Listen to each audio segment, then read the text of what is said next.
Odobena Yesu enyum baako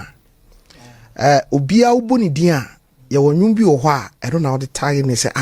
nwum we die minim so wo albums bebre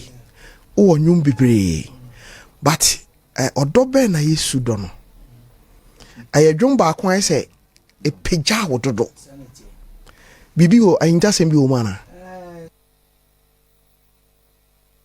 edama kuma so okay everybody na share that do me say anyum no I can't remember say 2010 okay abraham de me nyame e baa no say epeja bia frame and so poku bra here wa show us intina me ko baby akotonyum okay kepkus akwan so etino ne nam enipa be setre ti ye nama na ye ka no esama sote wow ti ka no esama sote no ma enipa ni nyina efrimu bi we anti ka me nkwa ti enum na e de me e ba ya no gin konfana hospital no na me ho ne se me sabo nkumo bubu ti na omo ka se o me nsane de agise e wasi twa am so no e we Yesu Kristo di me sade ya dia ye betime twa sa ti emu na me ka kire erade se erade odo a ode do me de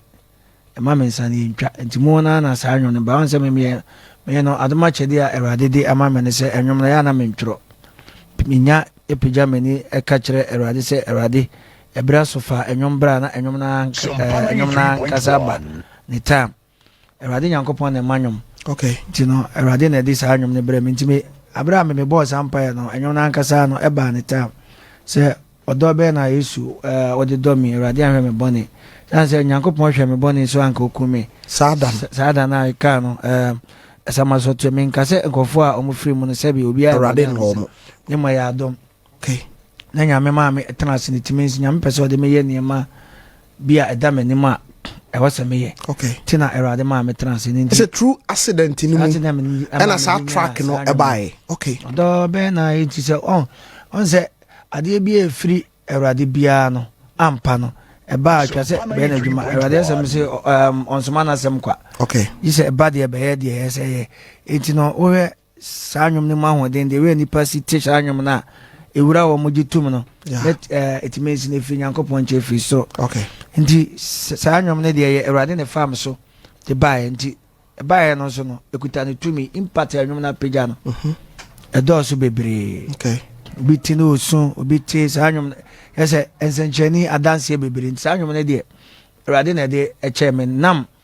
accident a menyae no enti na me bompa ye kire erade se erade mame ema intwa mensa na onyankopon de saa enwom na ema me a erade nso nam so ma ni paagi saa enwom na tuma enwom no ne obechimato a odobe na Yesu we obiti no osu obiti tese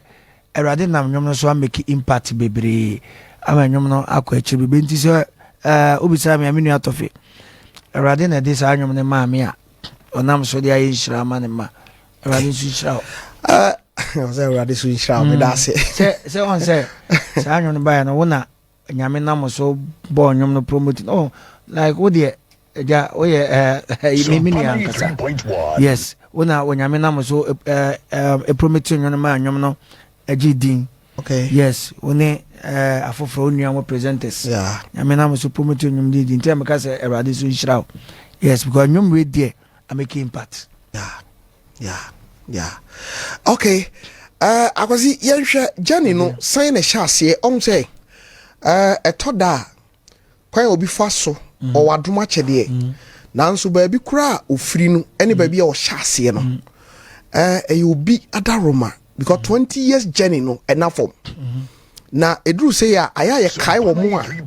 o mo so ye nsa efiri ba bi ene ba bi o mo di ye beduru ye ade ba ko a ene yenkomodie me pese obi a otie me bi a hye no nsuni ye obi wo ho a nyankopon be mo akopie wona brabo mu correct but akwanto na wo no nye ono na oni ni bedu also obi ate ase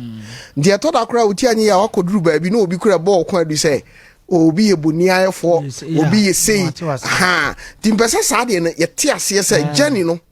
to da de one ne be hyase no ye wo jane no ba bi o ha uduru Nyankopon be ma obi abefa obi atoa so enti ahyase no ankasa no adoma kyede no wo ho hwan ne so mu Ama upi ishra radi ishra urabi nyami ishra no odi Mr. Palance nyami ishra na ankasa Mr. Eboa Seche Francis Eboa Seche Palance nyami ishra no ebia obia no nyami ishra na ankasa emame Palance die radi nam ne swaye niema kese amame sanse radi frame ana omame adoma chedi ya na mene obi a sabio odi ne sika eboa me se na sopoku obi ehume asomi mu anase obi eboa me de maduam empempenso ya nyame de maba bedu no na nyame enam ne so balance ohia me asole bim okay na asole no me koto nyum ho na ohume akacha me so abrantie we erade ensa ewo no so na obeboa me ampa Awurade Nyankopon nam no so ade ne sika eboa me ma me so ne nyame enam me so ayenhyira ama afufu nyina nipa atemenyo ma edoso nyina nyame enam no so ena de sa anwom no eba ye Mr. Palance Awurade nhyira na emame na onfa na nam so ensi enti no me nua tofe enye easy enyom to ya ade a eden Awurade frewa yeah emu ensem bebre sanse enye ye ne semi periods wonam ne moja na enya ene wiemo tu fa hombone na ne nyina mu no Awurade de ofam akukuri ase Awurade de ofam na nyame de wutwa na omawotra sane ma wi nyina na oda so gina na so na se oda so ti ase a enmanyam hye Awurade dia enye nipa nyina na enya ne si okay bu ona mo a onyom na wato nenso bia ontimi mma medum pepe so bi okra ba sabi odanyom ba kokra ba bontia ebi mabiem yeah nye bibia bia na sabi aboafo a also nsa aboa no no pikrampa na enema agensemu okay bunso ono ma otonyom no krampa sabi ohun ne biem so wa fine oni biem ni nyina no enmanyam ka Awurade Nyankopon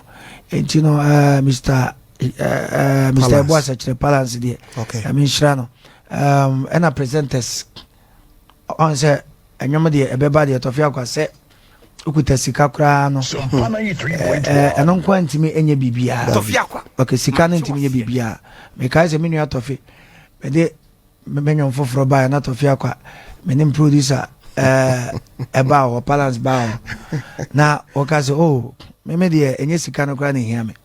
nemum se onyame adwuma ebekoso na enwom na abrantie no eto no woka kire se ogidi se ebe make impact ama enkofo bi say wote enwom no se Awurade nsa wonwom ne mo a abre o oh yes na atam krampo na o kra de sika kra hin kra na se bi ye de be ma wa be ye odai but enye sika no na wo hwe ye woka kire se obeboa ma onyame adwuma na akoso ampa onyame na mo sonso eboa me ma na sopoku nipa etemenka yi ene unuanom afoforo tesaka yeah yent akamti mbodin yes nyame na momoso ma nipa etemenka ti Awurade Nyankopon enhyira sa enkofia Awurade na momoso ma me ba bedru si enyo fufuro nso a ebaaye Awurade domfo asafo nyene poji yeah poji okay poji nso Awurade enhyira no isanse nye nipa nso enye nipa nyina na omode omusika no like beka so wase wadoma chede kra ho yeah obetimi de aye bibi foforo se bia sika na ode wuram no se beba na ema onhwe ho ehia mememfa ho but ono na o problem but nyame nso nam se Awurade de me ye adwuma nso nti no Mr. Poji nyame nam so hyira no ema ne bibia nso ekoye ena spirit music production yeah ono de oye mame enkanse no sopoku ankasa me ankasa like yes me papa no Awurade enhyira no ankasa Mr. Solomon Opoku Awurade enhyira no Awurade de ne tu kwan afi kra no abagana me tene nka che oh yeah Ghana ankasa oh ne say be shia wo ayi na say Papsi oh wonderful onya ne kase on se kyese enkofo a me nua tofe nyame de omo bere me nyina obia e bia mame okay obia na ne na chi amame akwasi say ansa na ye be wo obi na obenyinenya emfie aduonu no na ye obi sa yes ofefa mamfo bi nsem menim se we wo kan kura no ebetumi aba se enye obia kura na obekai no sa bia ya me fa obi kura nsem a me gina yes obi kura ma me to nyuma na se obi kura din sika bi kura wura ba bi me kura ma me ami ejina ebi kura sa because producer otimi de wonwom baako mienu ebae no se obi ankoto CD ni bia ka oyede nyeska ka next album eba se so how many albums album ne de mo be 9 na 10 mo ya okay me